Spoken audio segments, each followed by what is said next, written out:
नमस्कार, good morning India में आपका स्वागत है। मैं हूं अदिति राजपूत। आज पंजाब में नए मुख्यमंत्री चरणजीत सिंह चन्नी का शपथ ग्रहण होने जा रहा है। पंजाब में पहली बार कोई अनुसूचित जाति से जुड़ा सिख मुख्यमंत्री पद की शपथ ले रहा है। राज्य में 30% आबादी करीब अनुसूचित जाति की है। ऐसे में माना जा रहा है कि कांग्रेस ने यहाँ पर जातीय समीकरण जो है उनको साधने के लिए चन्नी को आगे बढ़ाया है।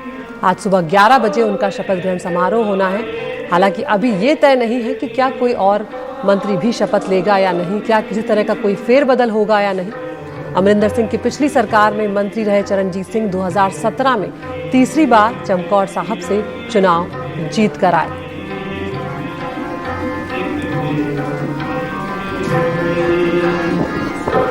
तो आज 11 बजे शपथ समारोह होने जा रहा है। 2017 में तकनीकी शिक्षा एवं रोजगार सृजन मंत्री वो रह चुके हैं और मार्च 2017 में अमरिंदर सरकार में उन्हें मंत्री बनाया गया था। तो एक बार आपको ये भी बताते चलते हैं कि कौन है चरणजीत सिंह चन्नी। यहाँ पर उनके बारे में कई बातें जो निकल कर आई हैं। पंजाब के पहले अनुसूचित जाति के सिख मुख्यमंत्री वो बनने जा रहे हैं। 2017 में तकनीकी शिक्षा एवं रोजगार सृजन मंत्री वो बने थे। मार्च 2017 में अमरिंदर सरकार में मंत्री उन्हें बनाया गया था और 2017 में ही वो तीसरी बार विधायक बने थे। चमकौर साहब से वो जीत कर आए थे। 2015-16 में पंजाब विधानसभा में विपक्ष के नेता का जिम्मा भी उन्होंने संभाला। 2012 में कांग्रेस में वो शामिल हुए। चमकौर साहब से ही वो वहां पर भी जीते थे।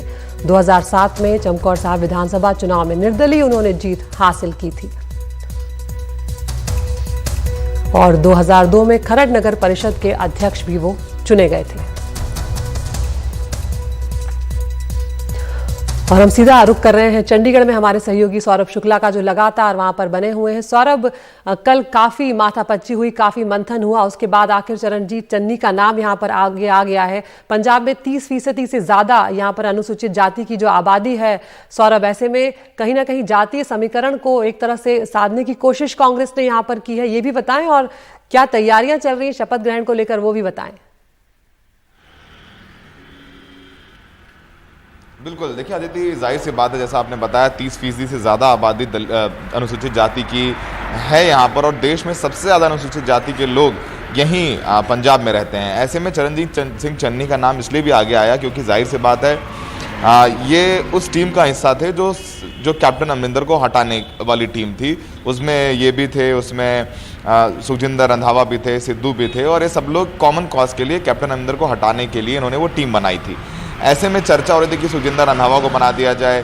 सुनील जाखड़ का नाम सबसे आगे था, पर सुनील जाखड़ चूंकि सिख नहीं है तो ये एक एंगल आया, उनको नहीं बनाया गया। अगर सुनील जाखड़ होते तो ये लग रहा था कि कैप्टन अमरिंदर भी विरोध नहीं करेंगे, प्रदेश अध्यक्ष रहे जब कैप्टन अमरिंदर मुख्यमंत्री थे, तो लेकिन फिर वो हुआ नहीं। उसके बाद फिर मतलब ये नाम आया, सुखजिंदर रंधावा का नाम आया, लेकिन फिर एंड में पार्टी ने चरणजीत सिंह चन्नी के नाम पर मोहर लगाई। पहले तो दलित, क्योंकि उधर शिरोमणि अकाली दल ने दलित वोटरों को साधने के लिए यहाँ पर बहुजन समाज पार्टी मायावती की उससे अलायंस कर रखा है, तो उसके लिहाज से भी कांग्रेस को बल मिला है। दूसरी बात है, अनुसूचित जाति का पहला पंजाब में मुख्यमंत्री बना, ये पहला मुख्यमंत्री अनुसूचित जाति का जो पंजाब में बना है, तो उसका भी एक संदेश जाएगा और वो देशव्यापी संदेश देना चाहते हैं। ऐसे में जब जातिगत जनगणना की बात हो रही है तो ऐसे में ये जो कांग्रेस का दांव है वो कांग्रेस को और मजबूती देगा इस मामले में। और तीसरा सबसे महत्वपूर्ण बिंदु है कि जाहिर सी बात है 3 महीने के लिए मुख्यमंत्री है, तो अगर किसी मजबूत को बना दिया जाता और बाद में अगर कांग्रेस जीत करके वापस आती तो सिद्धू के लिए उस मजबूत मुख्यमंत्री को हटा देना मुश्किल होता। तो चरणजीत सिंह चन्नी काफ़ी ग्रेटफुल थे। कल हमारी थोड़ी सी मुलाकात हुई उनके साथ, काफ़ी ग्रेटफुल थे पार्टी आला कमान के और उन्होंने कहा कि उनको ये बड़ी जिम्मेदारी दी गई है। उन्होंने इसको कभी सोचा नहीं था कि ऐसा होगा, तो बहुत डार्क हॉर्स कह लेंगे, क्योंकि शाम तक 5 बजे तक यही था कि सुखजिंदर रंधावा बन गए हैं, बस किसी भी टाइम ऐलान होने वाला है। फिर अचानक 5 बजे खबर आती है कि चन्नी को बुलाएगा और बताया गया कि आप मुख्यमंत्री हैं। अब रही बात शपथ ग्रहण की, शपथ ग्रहण बहुत सादा समारोह होने वाला है, कोई बड़ा जश्न नहीं मनाया जाएगा पंजाब कांग्रेस की तरफ से। सिर्फ 40 लोग शपथ ग्रहण में मौजूद रहेंगे। 11 बजे शपथ होगी। चन्नी सुबह गुरुद्वारा गए हैं और 11 बजे हरीश रावत, अजय माकन, नवजोत सिंह सिद्धू और बाकी जितने भी यहाँ के सीनियर लीडर्स हैं वही सिर्फ शपथ ग्रहण में जाएंगे और कोई बड़ा हम जश्न नहीं देखेंगे यहाँ पर। अदिति, जी सौरभ, और इसके अलावा कहीं ना कहीं ये भी अब सामने आने लगा है कि पंजाब में 2 उप मुख्यमंत्री बनाए जा सकते हैं चन्नी के मुख्यमंत्री पद संभालने के बाद। तो सूत्र ये भी बता रहे हैं कि सुखजिंदर सिंह रंधावा को उप मुख्यमंत्री बनाया जाना तय लग रहा है। दूसरे उप मुख्यमंत्री का नाम अभी तय नहीं है, लेकिन हो सकता है कि किसी हिंदू को यहाँ पर उप मुख्यमंत्री बनाया जा सके। इसके अलावा राहुल गांधी ने जो यहाँ पर ट्वीट किया है वो भी हम हमारे दर्शकों को बता देते हैं। कांग्रेस नेता राहुल गांधी ने ट्वीट कर कहा है, चरणजीत सिंह चन्नी को नई जिम्मेदारी के लिए बधाई। हमें उन वादों को पूरा करना है जो पंजाब की जनता से किए गए थे। लोगों का भरोसा हमारे लिए सबसे अहम है। तो यहाँ पर एक तरह से बड़ा बदलाव कांग्रेस ने किया है। एक तो कि अनुसूचित जाति के मुख्यमंत्री को लेकर आए हैं, दूसरी तरफ कई चुनौतियां उनके सामने हैं। अंदरूनी कलह जो लगातार पिछले 1.5-2 सालों से देखने को मिल रही थी, उस पर कहीं ना कहीं अब अगर लगाम लगती है तो कांग्रेस के लिए राहत की बात होगी, क्योंकि अब चुनाव बेहद नजदीक है। एंटी इनकम्बेंसी फैक्टर जो है वो लगातार बना हुआ है, इसलिए कई चुनौतियां यहाँ पर कांग्रेस के सामने होंगी। और जो किसानों का मसला वहां पर चल रहा है, उसको लेकर भी देखना होगा कि किसानों का रुख क्या रहता है कांग्रेस के प्रति। तो ये देख रहे हैं राहुल गांधी का ट्वीट, जिसमें उन्होंने बधाई देते हुए चन्नी को लिखा है कि उन वादों को पूरा करना है जो पंजाब की जनता से किए थे। एक बार फिर हम सौरभ आपके पास आएंगे। यहाँ पर उप मुख्यमंत्री को लेकर कई कयास सौरभ लगाए जा रहे हैं, क्या जानकारियां मिल रही है? क्या 2 उप मुख्यमंत्री बनाएंगे, ये सही है? बिल्कुल 2 उप मुख्यमंत्री बनाएंगे। कल हमारे सूत्रों से जो बात हुई थी, पहला उप मुख्यमंत्री सुखजिंदर रंधावा होगा, जिनका नाम कल तक मुख्यमंत्री के रेस में सबसे आगे थे। उनका नाम तय है, वो जट सिख हैं। तो कॉम्बिनेशन यही बनाया जा रहा है कि एक जट सिख प्रदेश कांग्रेस प्रमुख यानी नवजोत सिंह सिद्धू, एक दलित मुख्यमंत्री चरणजीत सिंह चन्नी और जट सिख ही उप मुख्यमंत्री, जिसमें सुखजिंदर रंधावा का नाम सील्ड है। और दूसरा जो डिप्टी सीएम होगा वो हिंदू फेस होगा। उसमें 2 नामों की चर्चा है।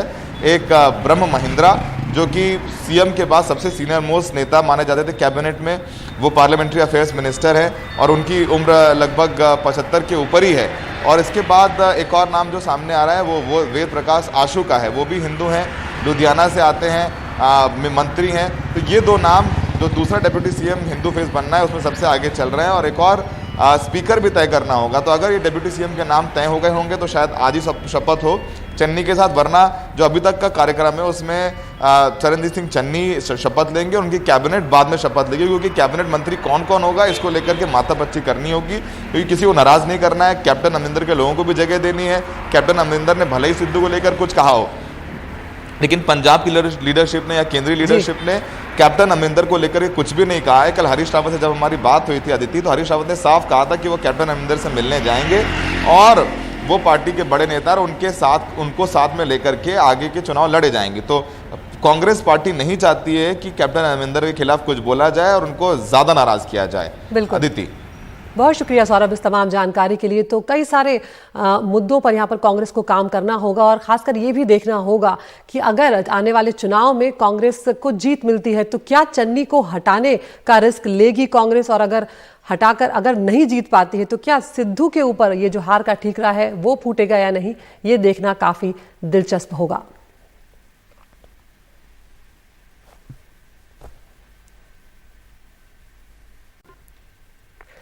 कर्नाटक में हिंदू महासभा के एक नेता को अपने 2 सहयोगियों के साथ गिरफ्तार किया गया है। ये गिरफ्तारी बेंगलुरु में हुई है।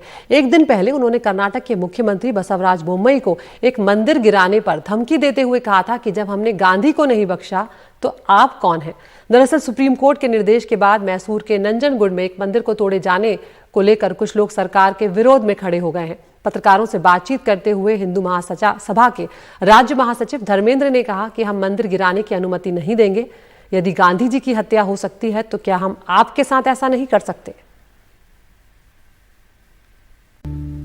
देश प्रदेश में आपका स्वागत है और सबसे पहले बात कर रहे हैं उत्तराखंड की, जहां पर आम आदमी पार्टी ने चुनावी बिगुल फूंक दिया है और 24 घंटे मुफ्त बिजली के वादे के साथ ही केजरीवाल ने एक और वादे भी यहां पर कई वादे लेकर आए, जिसमें सबसे बड़ा जो वादा है वो रोजगार देने का है और कहा है कि हर बेरोजगार को रोजगार दिया जाएगा और जब तक रोजगार नहीं मिलता हर परिवार के एक बेरोजगार सदस्य को 5,000 रुपए हर महीने बेरोजगारी भत्ता देगी आम आदमी पार्टी।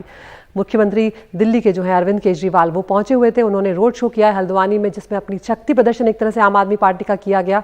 और क्या कुछ हुआ उसमें बता रहे हैं हमारे सहयोगी शरद शर्मा। उत्तराखंड के हल्द्वानी में दिल्ली के मुख्यमंत्री और आम आदमी पार्टी के मुखिया अरविंद केजरीवाल का रोड शो। बड़ी संख्या में आम आदमी पार्टी के कार्यकर्ता रोड शो में शामिल हुए। साथ ही अरविंद केजरीवाल को देखने आए आम लोगों की भी कमी नहीं थी, जिसके चलते केजरीवाल की इस तिरंगा संकल्प यात्रा में अच्छी खासी भीड़ रही। रोड शो के दौरान लोगों से बात करके पता चला कि आम आदमी पार्टी उत्तराखंड में चर्चा में बनी हुई है। इन लोगों का चांस है आम आदमी पार्टी वालों का यहाँ पर? हाँ जी, देखने में तो लगी है, काफी अच्छी रैली है। क्या माहौल लग रहा है? ये लोग कुछ कर पाएंगे आम आदमी पार्टी वाले? हाँ, कर पाएंगे आम आदमी पार्टी वाले। इनसे उम्मीद की किरण की उम्मीद जगती है इनसे जो है। अच्छा, हाँ, मतलब माहौल बन रहा है इन लोगों का? माहौल बन रहा है इन लोगों का जो है। क्या खास बात क्या लग रही है, क्यों जीत पाएंगे, अगर बना पाएंगे सरकार, या फिर ये इसलिए जीत पाएंगे, क्या कहते हैं, इनके वो जो है, इनके थॉट्स अच्छे हैं, इनके जो है ये चाहते हैं कि मतलब जो है करप्शन दूर हो और हम बिजली पानी वगैरह जो है वो मुफ्त से सड़कें बनवाएं यहाँ पर। चिकित्सा क्षेत्र में भी अपना योगदान देंगे ये जो है। आम आदमी पार्टी वाले कुछ कर पाएंगे? दिल्ली जैसा बना देंगे। कुछ चांस है इन लोगों का, आम आदमी पार्टी वालों का? मुश्किल लग रहा है सर, बहुत मुश्किल है। ठीक है, आगे चलते हैं। इससे पहले अरविंद केजरीवाल ने बड़ी चुनावी घोषणा करते हुए वादा किया कि अगर आम आदमी पार्टी उत्तराखंड में सत्ता में आई तो हर बेरोजगार को रोजगार मिलेगा। सरकार बनते ही 6 महीने में 1 लाख नौकरियां देंगे और जब तक बेरोजगार को रोजगार नहीं मिलेगा तब तक 5,000 रुपए महीना बेरोजगारी भत्ता देंगे। आम आदमी पार्टी की सरकार बनेगी तो उत्तराखंड के हर बेरोजगार युवा के लिए रोजगार मुहैया कराया जाएगा। जब तक उस बेरोजगार युवा को रोजगार नहीं मिल जाता, हर परिवार से एक युवा को 5,000 रुपए महीना दिया जाएगा, जब तक उसके लिए रोजगार मुहैया नहीं करा दिया जाता। सरकार में और प्राइवेट में 80% नौकरियां उत्तराखंड के बच्चों के लिए रिजर्व की जाएंगी। चौथा, सरकार बनने के 6 महीने के अंदर 1 लाख सरकारी नौकरियां तैयार की जाएंगी। बेरोजगारी उत्तराखंड में सबसे बड़ा मुद्दा है, जिसके चलते पहाड़ के लोगों में एक कहावत है कि पहाड़ का पानी और पहाड़ की जवानी पहाड़ के काम नहीं आती। वैसे इससे पहले आम आदमी पार्टी उत्तराखंड में सरकार बनने पर 300 यूनिट बिजली मुफ्त देने का चुनावी वादा कर चुकी है। अरविंद केजरीवाल के हल्द्वानी दौरे ने बताया कि आम आदमी पार्टी उत्तराखंड में न सिर्फ अपनी पूरी ताकत लगा रही है बल्कि जनता से जुड़े अहम मुद्दे भी उठा रही है। लेकिन ये राजनीति है जो पल पल बदलती है और वैसे भी अभी उत्तराखंड चुनाव में काफ़ी समय बचा हुआ है। हल्द्वानी उत्तराखंड से अपने सहयोगी कैमरा पर्सन प्रेम सिंह के साथ मैं शरद शर्मा, एनडीटीवी इंडिया। आगे बढ़ते हैं, कश्मीर की बात करते हैं, जहां पर लोगों में कोरोना एंटीबॉडी से जुड़े एक सर्वे में चौंकाने वाला डेटा सामने आया है। कश्मीरियों में एंटीबॉडी का प्रतिशत राष्ट्रीय औसत से बहुत ज्यादा निकला है। सबसे ज्यादा हैरान करने वाली बात यह रही कि 7 साल से 18 साल के 78% लोगों में एंटीबॉडी है, यानी कि जो 7 साल से 18 साल तक के बच्चे और युवा हैं उनमें, जबकि उनका टीकाकरण अभी तक शुरू भी नहीं हुआ है। हमारे सहयोगी नजीर मसूदी की यह खास रिपोर्ट। कोरोना के खिलाफ एंटीबॉडी का राष्ट्रीय औसत 67% है, लेकिन कश्मीर में 84% लोगों में एंटीबॉडी हैं। ये बात श्रीनगर मेडिकल कॉलेज के सर्वे में सामने आई है। सर्वे में पाया गया कि 84% लोगों को या तो कोरोना हुआ है या टीकाकरण। सरकारी आंकड़ों के मुताबिक 3% से कम लोगों को कोरोना हुआ है। 18 साल से अधिक उम्र के 75% लोगों का टीकाकरण हुआ है। करीब 95% पुलिस वालों में एंटीबॉडी है। इसकी वजह से 98% पुलिस वालों का पूरी तरह टीकाकरण हो चुका है। वहीं 91% स्वास्थ्य कर्मियों में कोरोना के खिलाफ एंटीबॉडी है। लेकिन सबसे ज्यादा चौंकाने वाला आंकड़ा 7 साल से 18 साल की उम्र के बीच का है। इस उम्र के 78% लोगों में एंटीबॉडी है, जबकि इस उम्र के लोगों का टीकाकरण ही नहीं हुआ है। 7 साल से अधिक उम्र के 84% लोगों में एंटीबॉडी है। हमने ये भी पाया है कि अलग अलग समूह भी हैं, जैसे हेल्थ केयर वर्कर्स, पुलिस वाले और गर्भवती महिलाएं। ये सर्वे जुलाई में किया गया है। पुलिस वाले, स्वास्थ्य कर्मियों और बच्चों के अलावा सर्वे में ये बात भी सामने आई है कि 45 साल से अधिक उम्र के 89% लोगों में एंटीबॉडी हैं। वहीं 18 साल से अधिक उम्र के 84% लोगों में एंटीबॉडी पाई गई हैं।